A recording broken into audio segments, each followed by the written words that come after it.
را کے منصوبہ ساز سندھ کے عوام میں لسانی، علاقائی، مذہبی اور سیاسی اختلافات کو ہوا دینے میں کسی حد تک کامیاب ہو چکے ہیں، اور خاص طور پر کراچی جیسا شہر جسے عروس البلاد کہا جاتا ہے خوف و ہراس کی لپیٹ میں آ گیا ہے۔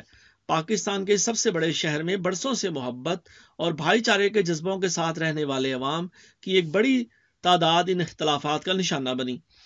بعض علاقوں میں تو کوئی بھی گھر ایسا نہیں جہاں کسی سہاگن کا سہاگ، کسی بیوہ کا آخری سہارا اور کسی ماں کا نوجوان لخت جگر اس نفرت کے علاوہ کا ایندھن نہ بن چکا ہو۔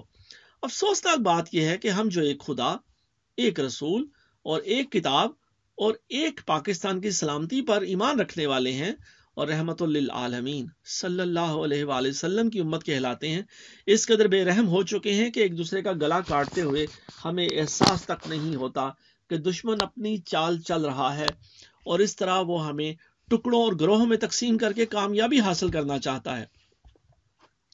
را سندھ میں کس طرح کام کر رہی ہے؟ یہ وہ سوال ہے جس کا جواب ISI کے تجزیے کے مطابق کچھ یوں ہے۔ را نے سندھ کے طویل بارڈر پر دونوں طرف اپنے ایجنٹ مقرر کر رکھے ہیں۔ ان میں سے بہت سے مقامی لوگوں کو بغیر روک تھام کے سمگلنگ کرنے اور دیگر مجرمانہ سرگرمیوں کی سرپرستی کے عوض خریدا گیا ہے۔ ان ڈاکوؤں اور سماج دشمن عناصر کی مدد سے دہشت گردوں اور تخریب کاروں کی آمد و رفت انتہائی سہل بنائی جاتی ہے۔ یہ لوگ نہ صرف ان ملک دشمن لوگوں کو اندرون ملک پہنچاتے ہیں بلکہ انہیں محسوس حالات میں تحفظ بھی فراہم کرتے ہیں۔ را کے ایک خصوصی ونگ کا نام SSB اسپیشل سروسز بیورو ہے۔ SSB کا بنیادی کام پاکستان بھیجنے والے ایجنٹوں کی ٹریننگ کرنا ہے۔ اس مقصد کے لیے SSB نے سرحد کے ساتھ ساتھ ٹریننگ کیمپ قائم کر رکھے ہیں۔ تربیت یافتہ ایجنٹ عام طور پر مسلح ہوتے ہیں اور سندھ کے مختلف علاقوں میں پہلے سے موجود مقامی ڈاکوؤں اور سماج دشمن عناصر کے ساتھ مل کر کام کرتے ہیں۔ ان کا طریقہ کار ایسا ہوتا ہے کہ ان کی تخریب کاری کو مقامی، سیاسی، لسانی اور مذہبی اختلافات کا شاخسانہ قرار دیا جا سکتا ہے۔ ان کی سرگرمیاں عام شہریوں کے جذبات کو ابھارنے میں معاون ثابت ہوتی ہیں، جس کے نتیجے میں کچھ مقامی لوگ بھی ایک دوسرے کے خلاف مسلح کارروائیاں شروع کر دیتے ہیں، اور اس کا فائدہ بہرحال دشمن کو پہنچتا ہے۔ دکھ کی بات یہ ہے کہ اپنی کم فہمی، لا علمی اور قومی مفاد سے کمٹمنٹ نہ ہونے کے باعث ہم دشمن کی ڈس انفارمیشن، ملک دشمن پروپیگنڈے اور تخریبی منصوبوں کے جال میں نہایت آسانی سے پھنس جاتے ہیں، اور ہم دشمن کے منصوبے کے عین مطابق اپنے تمام درینہ رشتوں، سماجی تعلقات اور بندھنوں کو بھلا دیتے ہیں، اور یوں قومی یکجہتی کی دیوار میں اپنے ہاتھ سے دراڑیں ڈال دیتے ہیں۔ نچلے درجے کے ان تخریب کاروں اور دہشت گردوں کے علاوہ را کا اگلا ٹارگٹ ہمارے اعلیٰ سیاسی، سماجی اور دانشور حلقے ہیں۔ ان حلقوں کی مدد سے را کو اپنے منتخب ایجنٹ، جن میں خواتین بھی شامل ہیں، ان اعلیٰ سرکاری دفاتر اور اداروں تک پہنچانے میں مدد ملتی ہے جہاں قومی نوعیت کے فیصلے ہوتے ہیں۔ یہاں یہ ایجنٹ اس حد تک سے رسائی حاصل کر لیتے ہیں کہ بعض اوقات ان اداروں کے اعلیٰ عہدیداروں کے فیصلوں پر بھی اثر انداز ہوتے ہیں اور ان سے دشمن کے حق میں فیصلے کروانے میں کامیاب ہو جاتے ہیں۔ ان ایجنٹوں کو بھارتی سفارت خانے یا قونصلیٹ میں موجود انٹیلیجنس آفیسر سے احکامات ملتے ہیں۔ اداروں کے یہ خفیہ افسران اکثر اوقات خود بھی سیاست دانوں اور عوامی رہنماؤں سے رابطے کرتے ہیں اور انہیں مالی امداد کے علاوہ مفید مشوروں سے بھی نوازتے ہیں۔ سب سے زیادہ کنفیوژن کی صورت اس وقت پیدا ہوتی ہے جب انتہائی تربیت یافتہ اور باخبر ایجنٹوں کو ہمارے سیکیورٹی اور قانون نافذ کرنے والے اداروں تک رسائی حاصل ہو جاتی ہے اور ان اداروں کے اہلکار بن جاتے ہیں۔ چنانچہ یہ ادارے ان جہلی اہلکاروں کی رپورٹوں پر یقین کر لیتے ہیں اور شاذ و نادر ہی ان کی فراہم کی گئی گمراہ کن اطلاعات کو کراس چیک کرنے کی ضرورت محسوس کرتے ہیں۔ دشمن کی ان مربوط سرگرمیوں کا نتیجہ یہ ہے کہ سندھ ایک عرصے سے شدید قسم کی لسانی، سیاسی اور گروہی چپکلش میں مبتلا ہے اور وہاں امن عامہ کی حالت روز بروز بگڑتی جا رہی ہے۔ اس صورتحال کو بہتر بنانے اور کراچی کو خاص طور پر پھر سے امن کا گہوارہ بنانے کے لیے ہمیں دشمن کے عزائم کو سمجھنا ہوگا، اپنی صفوں میں موجود دشمن کے ایجنٹوں کی نشاندہی کرنا ہوگی۔ صورتحال کا تقاضا بھی یہی ہے کہ ہم ایسے حالات پیدا ہی نہ ہونے دیں جن سے دشمن اپنے مذموم مقاصد کی تکمیل کر سکے۔ ہمیں ہر حال میں خود کو دشمن کے ہاتھوں میں کھلونا بننے سے بچانا ہوگا۔ سیکشن ہے مقبوضہ کشمیر۔ را درج ذیل مقاصد کی تکمیل کے لیے کشمیر نفسیاتی جد و جہد کی جنگ لڑ رہی ہے۔ نمبر 1، کشمیریوں کو پاکستان کی سیاسی، سفارتی اور اخلاقی امداد سے محروم کرنا۔ نمبر 2، مجاہدین کے مختلف گروپوں میں نظریاتی اختلافات پیدا کر کے انہیں آپس میں الجھانا۔ 3 نمبر، کشمیری مجاہدین کے جذبوں کو سرد کرنا۔ نمبر 4، عالمی سطح پر پاکستان کے خلاف اس قدر پروپیگنڈا کرنا کہ اسے دہشت گرد ملک قرار دلوایا جا سکے۔ نمبر 5، عام کشمیریوں کے دلوں میں مجاہدین کے خلاف نفرت پیدا کرنا۔ 6 نمبر، عالمی سطح پر آزادی کے سپاہیوں کو دہشت گردوں کے روپ میں پیش کرنا۔ را نے کشمیریوں کے حق خود ارادیت کو اپنی طویل جدوجہد میں پاکستان کی حمایت سے محروم کرنے کی بے انتہا کوششیں کی۔ بھارت کے ذرائع ابلاغ دن رات اس پروپیگنڈے میں مصروف رہتے ہیں کہ پاکستان آزاد جموں کشمیر کے عوام کے ساتھ مساوی سلوک نہیں کرتا، جس کی وہ یہ دلیل دیتے ہیں کہ پاکستان کے دیگر علاقوں کی نسبت آزاد کشمیر میں بہت کم ترقی ہوئی ہے۔ مقبوضہ کشمیر سے ہجرت کرنے والے کشمیریوں کی آزاد کشمیر میں مناسب دیکھ بھال نہیں کی جاتی۔ پاکستان اپنے علاقائی، لسانی اور مذہبی جھگڑوں میں اس قدر الجھا ہوا ہے کہ کشمیریوں کے روزمرہ کے مسائل اور ان کا معیار زندگی بہتر کرنے کی طرف توجہ نہیں دے سکتا، اور یہ کہ پاکستان بجائے خود آزادی یا خود مختاری کی کسی اسلامی تحریک کے لیے ایک ماڈل کی حیثیت نہیں رکھتا۔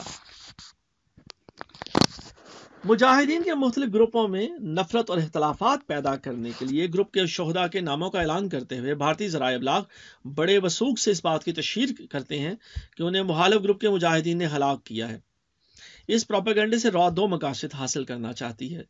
اول، یہ کہ کشمیری مجاہدین کے مختلف گروپوں میں غلط فہمیاں پیدا کی جا سکیں، اور دوم، یہ کہ دنیا کو بتایا جائے کہ ان مجاہدین کی شہادت بھارتی فوج کے ہاتھوں نہیں ہوئی، بلکہ انہیں کشمیر میں سیاسی برتری حاصل کرنے کی خاطر لڑنے والے ان کے مخالف گروپ نے ہلاک کیا ہے۔ بھارتی اخبارات اور ذرائع ابلاغ مجاہدین کی ہلاکت اور ہتھیاروں کی برآمدگی کی خبروں کو خاص اہمیت دیتے ہیں تاکہ جدوجہد میں مصروف مجاہدین کے حوصلے پست کیے جائیں۔ حقیقت یہ ہے کہ بچوں، عورتوں اور معصوم شہریوں کی بے حرمتی اور ان کی زندگیوں کے چراغ گل کرنے کے عمل میں را نے اسلامی انقلاب سے پہلے ایران کی بدنامہ زمانہ خفیہ ایجنسی ساواک کے ریکارڈ بھی توڑ دیے، اور کشمیر میں را کا نام ریاستی دہشت گردی، ظلم، بربریت اور تشدد کا عنوان بن گیا ہے۔ مجاہدین کی ماں اور بہنوں کے بال منڈوا دیے جاتے ہیں، شہیدوں کی بیواؤں کو بھی پکڑ لیا جاتا ہے اور ان کی بے حرمتی کی جاتی ہے۔ بھارتی سیکیورٹی فورسز زیر حراست مجاہدین پر بدترین تشدد کرتی ہیں۔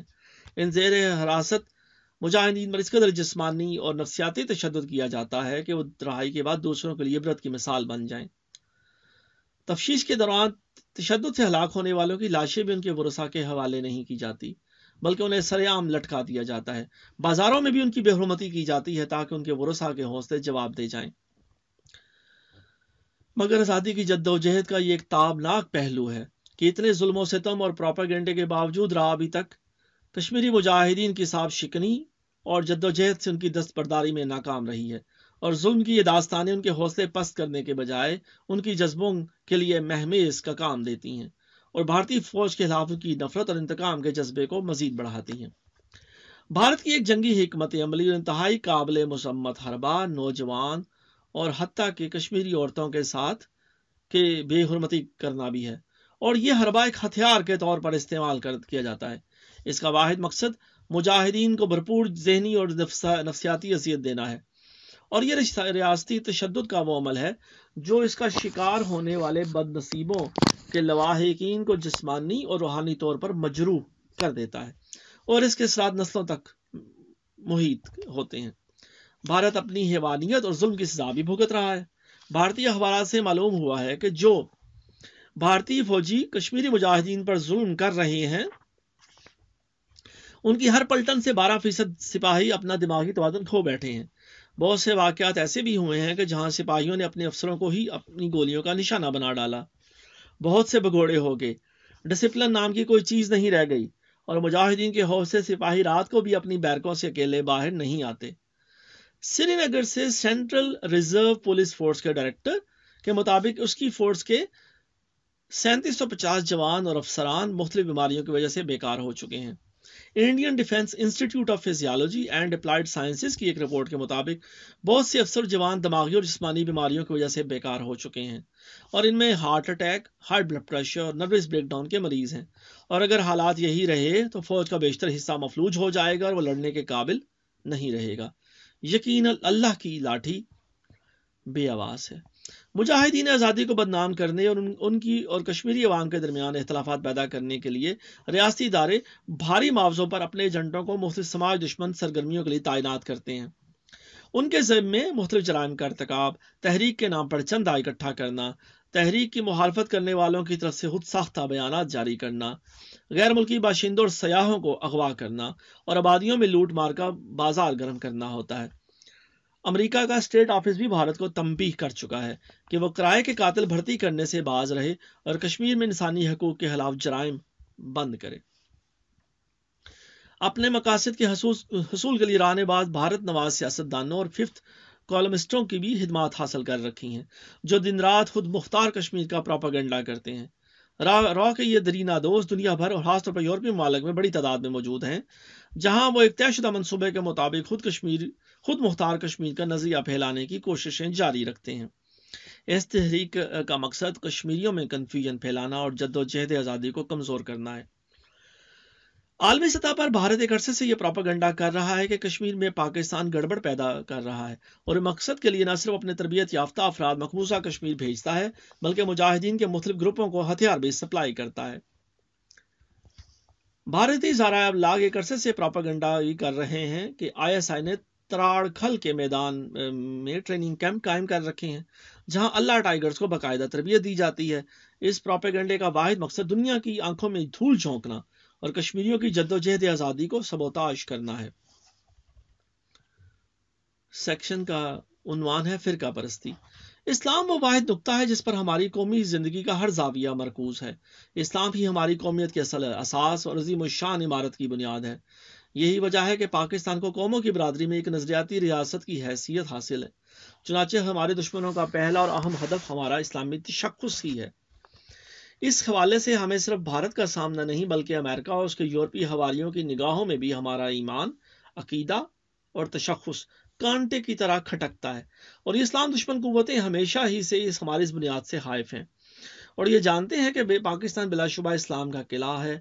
وہ ہمہ وقت ہماری اس قوت پر ضرب لگانے میں مصروف رہتی ہیں، اور ان کی کوشش ہے کہ ہمیں اسلامی قوت بننے سے روکنے کے لیے ہمارے اندر گروہی، مذہبی، لسانی اور ثقافتی اختلافات کو اس قدر ہوا دی جائے کہ بالآخر ہم ٹکڑوں میں بٹ جائیں اور یوں ہماری وہ قوت زائل ہو جائے جو ہماری نظریاتی اساس ہے۔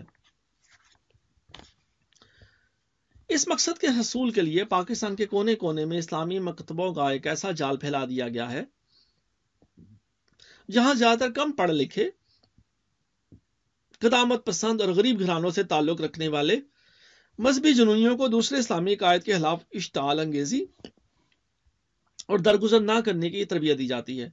ان مذہبی مکاتب کے یہ نوجوان طلباء مکمل طور پر اپنے اساتذہ کے زیر اثر ہیں، اور جو ان طلباء کو گمراہ کرنے اور اسلام کے نام پر قتل و غارت کرنے کے کھلے سبق دیتے ہیں اور اس کار خیر کے عوض بھاری معاوضے پاتے ہیں۔ ان کی کارکردگی اتحاد بین المسلمین کے بنیادی تصور کو ملیا میٹ کر کے رکھ دیتی ہے، اور ان عاقبت نااندیشوں کا یہ شیطانی فعل گلیوں اور بازاروں میں معصوم انسانوں کا لہو بہانے کا موجب بنتا ہے۔ چنانچہ اس حقیقت سے کوئی ذی فہم انکار نہیں کر سکتا کہ مذہبی منافرت کا یہ بڑھتا ہوا طوفان پاکستان کی قومی سالمیت کے لیے زہر قاتل کی حیثیت رکھتا ہے۔ بدقسمتی تو یہ ہے کہ ہمارے ہاں مذہبی جنونیوں کی ایک بڑی تعداد دشمن کی چال کا شکار ہو چکی ہے، اور ایک دوسرے کے خلاف عقیدے کی بنیاد پر دشمن کا پھیلایا ہوا نفرت کا یہ جال مضبوط سے مضبوط تر ہوتا جا رہا ہے، اور خدشہ اس بات کا ہے کہ کہیں یہ افرید مسلح افواج اور اعلیٰ سرکاری عہدیداروں میں نہ گھس جائے۔ اگر ایسا ہوا تو پھر ہمیں اپنی تباہی کے لیے دشمن کی ضرورت نہیں رہے گی اور ہم اپنی ہاتھوں اپنی قومی سالمیت کا خود ہی گلا گھونٹ دیں گے۔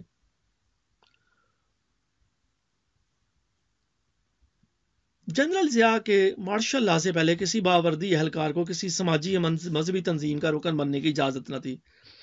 یہ جنرل صاحب کی اسلام سے محبت کا نتیجہ ہے کہ اب ایک حاضر سروس پیشہ ور فوجی بھی تبلیغی جماعت یا دوسری مذہبی جماعتوں کا رکن بن سکتا ہے۔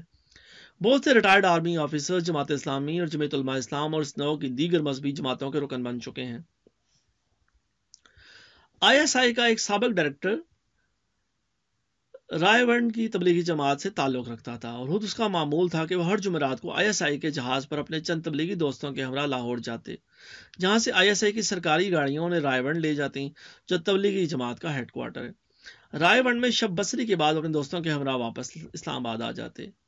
اس سے بخوبی اندازہ لگایا جا سکتا ہے کہ سالہ پوزیشن کا فوجی افسر اگر رائے ونڈ یاترا کے لیے سرکاری ٹرانسپورٹ اور ذرائع کا استعمال کر سکتا ہے تو جماعت کے نام پر اس سے کسی بھی عمل کی توقع رکھی جا سکتی ہے۔ جہاں 3 سٹار والے جنرل کا یہ رویہ ہو، وہاں دیگر باوردی افسروں اور ماتحتوں کو سپاہ صحابہ، تحریک جعفریہ، سپاہ محمد صلی اللہ علیہ وسلم اور لشکر جھنگوی کا رکن بننے سے کون روک سکتا ہے؟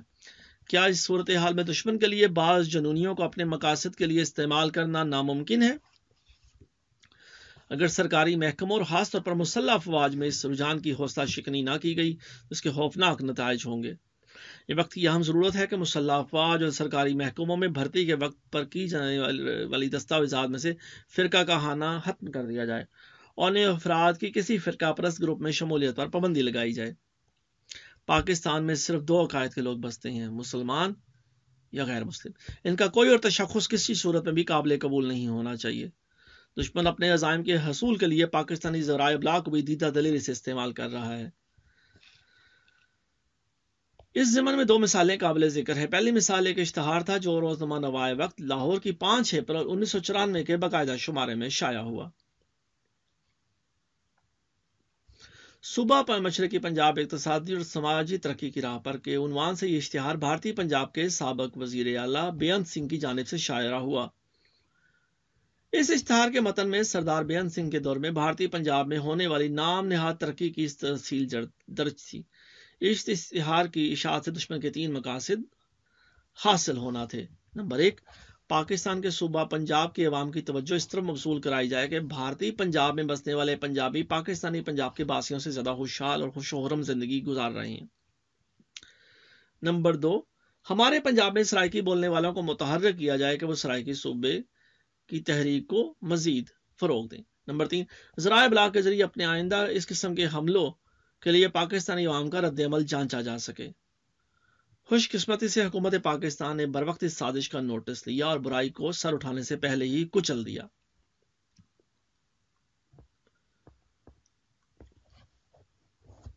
بھارت کے معروف فری لانس صحافی کلدیپ نیر کا ایک مضمون جو انگریزی روزنامہ دی نیشن کے 13 اپریل 1994 کے شمارے میں شائع ہوا، وہ بھی قابل غور اور تحقیق ہے۔ موصول لاہور میں ایک شادی کی تقریب میں گئے اور وہاں کچھ پاکستانی سیاستدانوں سے ان کی ملاقات ہوئی۔ اس پر انہوں نے ایک مضمون لکھ ڈالا۔ یہ مضمون پروپیگنڈا کے طالب علموں کو ضرور پڑھنا چاہیے۔ اس کے چند اقتباسات پیش خدمت ہیں۔ پاکستان ایک اپاہج معاشرہ، نئی دہلی سے ایک تجزیہ، کلدیپ نیر۔ جنیوا میں کشمیر میں انسانی حقوق کی پامالی کے بارے میں پاکستان کی طرف سے اپنی قرارداد واپس لینے پر تبصرہ کرتے ہوئے air marshal retired Oscar Khan نے کہا کہ جنیوا میں یہ پاکستان کی شکست 1971 میں ڈھاکہ میں ہونے والی شکست سے بھی بدتر ہے۔ فرق صرف اتنا ہے کہ جنیوا میں پاکستان ایک سیاسی لڑائی ہارا ہے جبکہ ڈھاکہ میں اس کو فوجی شکست ہوئی۔ میں نے پہلی دفعہ پاکستانیوں کی سوچ کو اس قدر مایوسی کا شکار دیکھا ہے، اور اب وہ برملا کہتے ہیں کہ اپنے محدود قومی وسائل اور جغرافیائی حدود دربا کی بنا پر ہم محض زندہ ہی رہ سکتے ہیں، اپنے ملک کو جنت کا نمونہ نہیں بنا سکتے۔ ان کا کہنا ہے کہ بھارت کی صورتحال پاکستان کے مقابلے میں کہیں بہتر ہے۔ پاکستانی عوام بہت مایوسی کا شکار ہیں کہ اب وہ جنگی محاذ پر بھارت کو شکست دینے کا خیال بھی دل میں نہیں لاتے۔ ایک اور ایڈیٹر صاحب کا یہ خیال ہے کہ بھارت سے ایک اور جنگ کا مطلب پاکستان کا مکمل خاتمہ۔ ہم اتنے بیوقوف اور کم علم بھی نہیں کہ نوشتہ دیوار نہ پڑھ سکیں۔ اب پاکستان میں کہیں بھی بھارت کے ساتھ جنگ اور اسے کرش کرنے کی باتیں نہیں ہوتی، مگر بھارت کے خلاف نفرت اور غیظ و غضب کی جنونی کیفیت پاکستان میں ابھی تک موجود ہے۔ تاہم اس غضب کے پیچھے کہیں کہیں کشادہ دلی کا عنصر بھی موجود ہے۔ پاکستانیوں کی محبت کا ایک ثبوت اس وقت میرے مشاہدے میں آیا جب پاکستان کی خفیہ ایجنسی کا اہلکار مسلسل میرا پیچھا کر رہا تھا۔ ہمیں یہ حقیقت پہلے معلوم ہو چکی تھی کیونکہ وہ میرے ڈرائیور سے گپ شپ لگا چکے تھے۔ ڈرائیور نے مجھے بتایا کہ ہرے رنگ کی ایک جیپ ہمارے ساتھ ساتھ ہے. وہ بھی ہم پر اتنے مہربان تھے کہ ایک بار جب ہم لاہور کی لبرٹی مارکیٹ میں راستہ بھول گئے تو انہوں نے کمال ہمدردی سے ہماری رہنمائی کی. بہت سے پاکستانی بھارتی پرائم منسٹر نرسیما راؤ کے استدلال اور رویے سے حسد کرتے ہیں اور ان کی خواہش ہے کہ پاکستان کے سیاسی لیڈران بے نظیر بھٹو، نواز شریف ان سے کوئی سبق سیکھیں. وہ بھارت کے سیاسی اداروں کے استحکام کے بڑے مداح ہیں. ان کا کہنا ہے کہ آپ کے پاس ایک مضبوط نظام ہے جو کامیابی سے چل رہا ہے. پاکستان کے نامور ماہر اقتصادیات نے تو یہاں تک کہہ رکھا ہے کہ ہمارے ہاں تو ابھی تک نظام کی بنیاد ہی نہیں رکھی گئی، اور اس حوالے سے جو تھوڑا بہت کچھ تھا وہ پاکستان کے مختلف حکمرانوں نے برباد کر دیا. میں نے کلدیپ نیر کے اس مضمون کے جواب میں دی مسلم اسلام آباد کے کالم فورم میں 16 اپریل کو ایک مراسلہ لکھا جن سے چند اقتباسات پیش خدمت ہیں. کلدیپ نیر سے ہوشیار رہیں. کلدیپ نیر کا دی نیشن کے 13 اپریل کے شمارے میں شائع ہونے والا مضمون پاکستان ایک اپاہج معاشرہ، نفسیاتی جنگ کی بدترین مثال ہے. اسے نفسیاتی جنگ کے آڑ میں مہارت رکھنے والے ماسٹر کی تدریسی کتاب کا ایک ورک قرار دیا جا سکتا ہے. کلدیپ نیر نے اپنے اس مضمون میں اپنے خیالات کو بدنیتی اور چالاکی سے پاکستانی سیاستدانوں، صحافیوں اور عوامی نمائندوں کے افکار کے روپ میں پیش کیا. کلدیپ نیر نے اپنے مضمون میں نہ صرف پاکستان کی سیاسی صورتحال کی ایک گمبھیر تصویر پیش کرنے کی کوشش کی بلکہ پاکستان کے اقتصادی مستقبل کا ایک تاریخی خاکہ بھی پیش کیا اور اپنے تصوراتی ذرائع سے ثابت کرنے کی کوشش کی کہ پاکستان کا سارا کاروباری حیات کسی نظام کے بغیر چل رہا ہے. اس مضمون میں اپنے الفاظ ایک اخباری ایڈیٹر کے منہ میں ڈالے گئے کہ فوجی محاذ پر پاکستان کا بھارت سے کوئی مقابلہ نہیں اور اب جنگ کی صورت میں پاکستان کا خاتمہ یقینی ہے. یہ پاکستانی قوم کی حوصلہ شکنی اور ہمارا مورال پست کرنے کی ایک بھونڈی کوشش ہے. اس معاملے میں ہمارے ماہرین کا نقطہ نظر بہت مختلف ہے. ہمارے چیف آف آرمی اسٹاف کا کہنا ہے کہ پاکستانی افواج کسی بھی حملہ آور کو بدترین شکست دینے کی بھرپور صلاحیت رکھتی ہیں. کلدیپ نیر ہماری طرف سے یہ پیغام لے کر گھر کو لوٹیں کہ مستقبل میں بھارت کو پاکستان کے ساتھ کوئی عسکری ایڈونچر انتہائی مہنگا پڑے گا اور ہم انہیں ایسا گھونسا رسید کریں گے کہ بھارت اپنے اصل چہرے کی پہچان بھول جائے گا. اصل حقیقت ہے کہ 1971 کی جنگ کے بعد بھارتی جنتا پاکستان کی جانب سے ایک مستقل نفسیاتی دباؤ اور خوف کی صورتحال کا شکار ہے. بھارت کو یہ حقیقت اچھی طرح معلوم ہے کہ پاکستانی قوم کس دھات سے بنی ہے اور کسی بھی قومی ابتلا اور مصیبت کی گھڑی میں ہم دشمن کو منہ توڑ جواب دینے کی کس قدر قوت اور صلاحیت رکھتے ہیں. دوسری طرف چین، پاکستان، ایران اور افغانستان کے متوقع مشترکہ بلاک کا ہو بھارت کو مسلسل اس بات پر مجبور کر رہا ہے کہ اس تصور کو ہی وجود میں نہ آنے دے. اس ضمن میں اس کی بھرپور کوشش یہ ہے کہ کم از کم ایران یا چین کو پاکستان کی دوستی کے محور سے دور رکھا جائے. اس سلسلے میں بھارتی حکومت فریقین کی فوجی اور سیاسی صورتحال پر بھی نظر رکھے ہوئے ہے اور اس حوالے سے وہ ایسی سازشیں کرنے میں مصروف ہے جن کے نتیجے میں ہمارا باہمی اتحاد نہ ہو سکے. بھارت کی یہ بھی کوشش ہے کہ پاکستان کے ساتھ ایران اور چین کی وفاداری کے حوالے سے پاکستانی عوام میں یہ غلط فہمی اور نفرت کا بیج بویا جا سکے. سیکشن ہے بھارت کی اپنی حالت. بھارت کے اخبارات اور لیڈر مسلسل پاکستان کے خلاف پروپیگنڈا کرنے میں لگے ہیں اور کوئی موقع ہاتھ سے جانے نہیں دیتے. سوال یہ ہے بھارت کی اپنی حالت کیا ہے؟ ایک طرف تو بھارت کی 14 ریاستوں میں آزادی کی جنگ جاری ہے. خالستان، میزورام، تریپورا، میگھالیہ، ناگالینڈ، اروناچل پردیش، بوڈو لینڈ، گورکھا لینڈ وغیرہ وغیرہ. ان ریاستوں میں ذاتی پسند نوجوانوں نے اپنی علیحدہ حکومتیں برقرار رکھی ہیں جو باقاعدہ ٹیکس لیتی ہیں اور خود اپنی ریاست کا کاروبار چلاتی ہیں. فوج کی حالت یہ ہے کہ فوج میں کوئی بھرتی ہونے کے لیے نہیں آتا. فوج میں 20,000 آفیسر کم ہیں اور یہ تعداد 400 افسران فی سال کے حساب سے مزید کم ہو رہی ہے. حکومت ٹی وی ڈرامے، ناٹک اور کھیل تماشے لگا کر جوان لڑکوں کو فوج میں بھرتی کی طرف راغب کرتی ہے. اس پروپیگنڈے کے لیے تھامسن ایسوسی ایٹس کی خدمات کئی کروڑ روپیہ کے عوض حاصل کی گئی لیکن ان کو کوئی کامیابی حاصل نہ ہوئی. میجر اور لیفٹیننٹ کرنل بڑی تعداد میں فوج سے جلدی خلاصی کروا کے سول اداروں میں نوکری لے لیتے ہیں.